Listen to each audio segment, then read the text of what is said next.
怪呢個酒店好似酒店，但係有隻魚頭啦。咁咧呢度都係有跟船嗰度。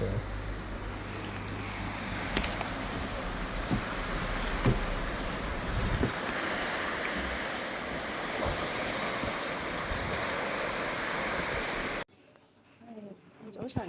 早晨啊，早晨啊！我哋而家食早餐咧，8點鐘就開始食早餐，好豐富嘅，係咯，都係日式嘅。今朝有魚啊，又都係豆腐啦，咁仲有一人兩個人，一個人品呢個湯，今日落雪啦，咁我哋今日咧就行程嘅第2日啦。今日出邊有氣温啊，單位數啦，差唔多0度啊，3度啊，負1度啊。今日行程都好緊湊啊，咁就而家食咗嘢先。我哋而家出發去明治平，咁就會搭巴士去咗麻返再經過伊雷波山道上山，跟住就會去到。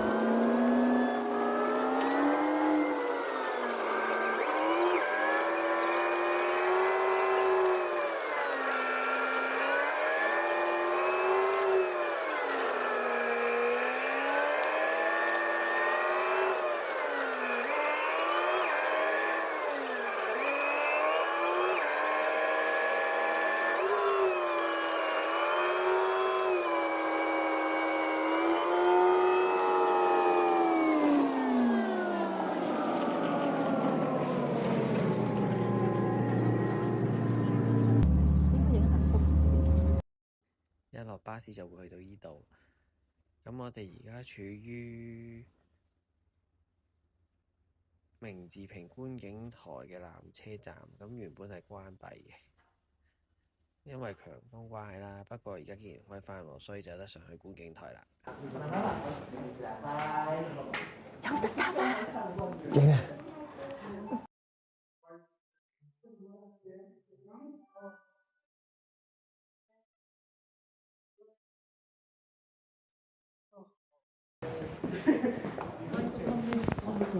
どうぞいらっしゃいませ。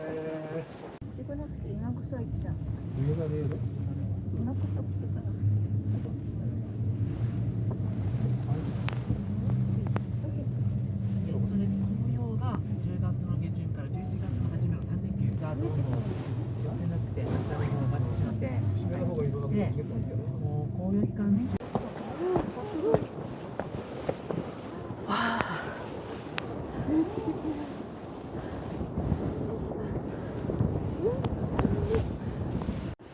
我哋等咗好似大半個鐘，跟住纜車開啦，終於上到嚟呢度啦。跟住咧，呢個就係男提山啦。咁佢火山爆發咧，就形成咗前面嗰個火山湖，佢就叫做中禪寺湖。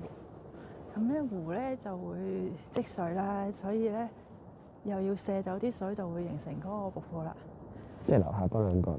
係啦，呢個就叫做華嚴瀑布。左邊嗰個。係，但係右邊我唔記得咗叫咩名，應該都有名嘅。咁我哋一陣間係咪會落去嗰個瀑布底嗰度睇翻上去？一陣我哋就搭去嗰邊，跟住坐電梯落去瀑布底啦。我哋尋日就住喺一個湖邊嗰度啦。哇！啲霧開始散啲啊。係啊。座山都好靚啊，其實。我哋嚟到觀景台嘅另一邊，咁應該係嗰邊係鬼路村溫泉嗰啲區啦。呢邊就前面嗰邊頭先就係華嚴瀑布啦。其實大家都係喺高地，所以好凍。係呢個真係好凍。有時飄緊雪，我頭有雪啊！好犀利啊！好犀利！勁過滑雪，爽過滑雪。冇錯。我就知而家好高嘅。到呢度有啲介紹啦，但係其實都唔知佢指緊邊度，淨係知道鬼路村溫泉嗰啲。不過我哋後日就會過去㗎啦。見唔見到飄雪啊？呢係有雪㗎。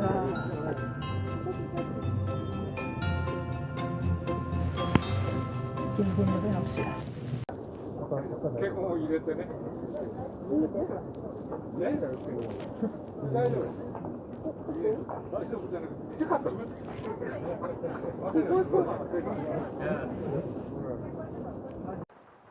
到完嗰個明治平山之後咧，就搭翻架 shuttle 就落翻嚟呢個中禪寺溫泉站，跟住咧就會行4分鐘左右，就會經過頭先嗰個華嚴神社啊，咁跟住咧就沿住呢條小路就行過去睇呢個華嚴瀑布啦。咁咧去華嚴瀑布咧係都要1銀2嘅，咁就去之前咧就見到個華嚴瀑布啦。就頭先我哋喺明治平山上面影嗰個啦。瀑布嚟到呢度啦，終於到今日嘅第2個景點。出發。行動力好慢。我哋用咗600yen就搭呢架升降機啦。呢架升降機一程就來回啦，就係值600yen啦。一出到嚟好似瀑布底隧道咁啊！去到呢個華嚴瀑布嘅底啦。呢度係睇華嚴瀑布最近距離嘅地方啦。仲有呢度係冬天會結冰㗎啦。如果再過多10零日咧，我諗呢度好多地方會積咗雪㗎啦。跟住個瀑布咧就會結晒雪。睇下啦，好靚。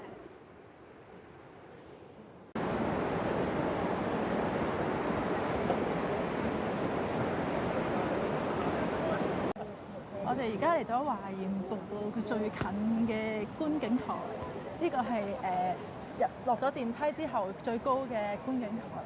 咁我哋揾咗好耐咧，想揾下明治平個碌嚟個觀景台喺邊喎？冇理由上面睇到呢度睇唔到上面嘅。揾咗好耐，終於揾到啦！就係喺嗰度好遠嘅地方，一粒塵咁樣，蟻都見唔到啫。千辛萬苦長途跋涉，終於嚟到呢個湯原溫泉嘅泉源啦！呢度咧就係溫泉湧出地，跨住都有跨嘅，嗰度有啲石頭，低少少，好似凝固咗咁。但係其實係有啲湯之花喺度浮下，有幾棵樹葉浮下咁樣。其實嗰度係唔係實心嘅？係啊，其實係流動嘅水嚟嘅。係啊，係咪係咁噴現？跟住咧呢個湯嗰個源頭咧，游緊溫泉水，不過好遠。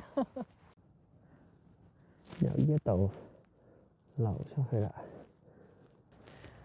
哇！即係鴨又流黃水啊！我覺得佢好犀利。呢個就係湯原溫泉嘅泉眼啦。呢啲屋仔咧，應該咧就係嗰啲一啲由酒店持有，目的係引啲泉水入去俾啲客人使用。呢度都仲可以見到啲雪山。咁呢度就係湯原溫泉沼澤啦。地啊，呢度全部都係嗰啲鹽花。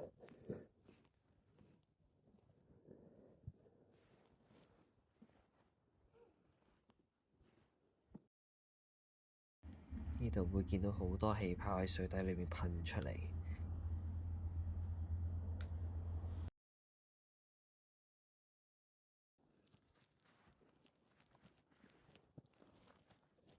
湯原平溫泉啊！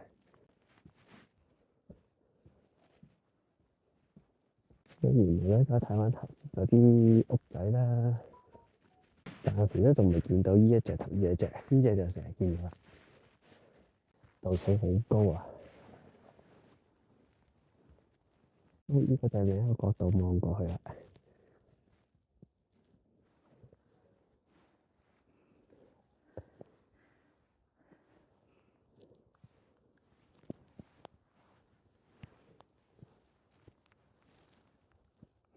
我行到嗰個沼澤嘅盡頭啦，咁咧就會有個神社啦，咁咧應該係個神社隔離咧，就會有個可以浸溫泉嘅地方啊。咁就希望講得切咧，好似話3、5點鐘，而家就4點鐘啦，仲有1個鐘啫，應該就係要錢嘅。溫泉溫度係62至60，就係74度啊，咁應該都好熱下嘅。咁就500yen一個人啦，咁就。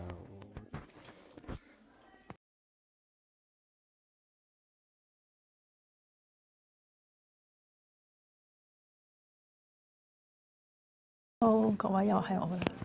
咁咧，我哋而家去到呢個食飯台啦，就係、我哋終於翻到嚟酒店啦。我哋今日行程好豐富啦，已經趕到跑馬咁樣。